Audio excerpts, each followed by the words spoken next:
ನಮ್ಮ ತಂದೆಯವರು ಯೂಟ್ಯೂಬ್ ಚಾನಲ್ನಲ್ಲಿ ವೇಣು ಮೋಟಾರ್ಸ್ ಅವರ ಗಾಡಿನ ತುಂಬ ದಿನದಿಂದ ನೋಡ್ತಾಯಿದ್ರು. ಅವರು ಬ್ರ್ಯಾಂಚಸ್ಸು ಬೇರೆ ಕಡೆ ಎಲ್ಲ ಇದ್ವು, ಅಲ್ಲೆಲ್ಲ ಗಾಡಿದು ಬಗ್ಗೆ ವಿಚಾರಿಸ್ಕೊಡ್ತಾಯಿದ್ರು, ನೋಡ್ತಾಯಿದ್ರು. ಹಿಂಗೆ ಬೆಂಗಳೂರಲ್ಲಿ ಯಾವಾಗ ಓಪನ್ ಆಗುತ್ತೆ ಅಂತ ನೋಡ್ತಾಯಿದ್ರು. ಪೀಣ್ಯ ತಿರುಡ್ರಪಾಳ್ಯದಲ್ಲಿ ಒಂದು ಬ್ರ್ಯಾಂಚ್ ಓಪನ್ ಆಗಿತ್ತು. ಹಾಗಾಗಿ ಅವತ್ತಿನ ದಿನವೇ ವಿಸಿಟ್ ಮಾಡಿ, ಅವತ್ತಿನ ದಿನ ಅಡ್ವಾನ್ಸ್ ಮಾಡಿ ಗಾಡಿನ ಬುಕ್ಕಿಂಗ್ ಮಾಡಿಕೊಂಡು ಒಳ್ಳೆ ದಿನ ನೋಡಿ ತೊಗೊಂಡ್ವಿ ಗಾಡಿ.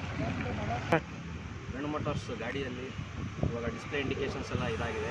ನಿಮಗೆ ಮೋಟ್ರ್ ಪ್ರಾಬ್ಲಮ್ ಆಗಲಿ ಅಥವಾ ಬ್ಯಾಟ್ರಿ ಪ್ರಾಬ್ಲಮ್ಮು, ಕ್ರೂಸರ್ ಕಂಟ್ರೋಲು ಏನೇ ಒಂದು ತೊಂದರೆ ಆದರೂ ಡಿಸ್ಪ್ಲೇ ನಿಮ್ಗೆ ಇಂಡಿಕೇಷನ್ ಆಗುತ್ತೆ. ಆಮೇಲೆ ಇದರಲ್ಲಿ ಡಿಫ್ರೆಂಟ್ ಫೀಚರ್ಸ್ ಇದೆ, ಲೈಕ್ ಬ್ಲೂಟೂತ್ ಕನೆಕ್ಷನ್ ಇದೆ, ಮೊಬೈಲ್ ಚಾರ್ಜಿಂಗ್ ಇದೆ, ಆಮೇಲೆ ಸ್ಪೀಡ್ ಕಂಟ್ರೋಲ್ಸ್ ಇದೆ, different type of speed controls, cruise controls ಎಲ್ಲ ಯೂಸ್ ಮಾಡ್ಬೋದು. ಗಾಡಿ ಬಂದು ಬಾಡಿ ಇದು ಬಂದಿದೆಯಲ್ಲ, ಇದು ಅನ್ಬ್ರೇಕಬಲ್ ಇದೆ. ಮತ್ತು ಇದು ಫ್ರಂಟ್ ಇದು ಬಂದು ಬ್ರೇಕ್ ಬಂದು ಡಿಸ್ಕ್ ಬ್ರೇಕ್ ಇದೆ. ಇದು ತುಂಬ ಚೆನ್ನಾಗಿದೆ ಗಾಡಿ, ಇದು ಮಾಡೋಕ್ಕೆ. ಗಾಡಿ ತುಂಬ ಚೆನ್ನಾಗಿದೆ.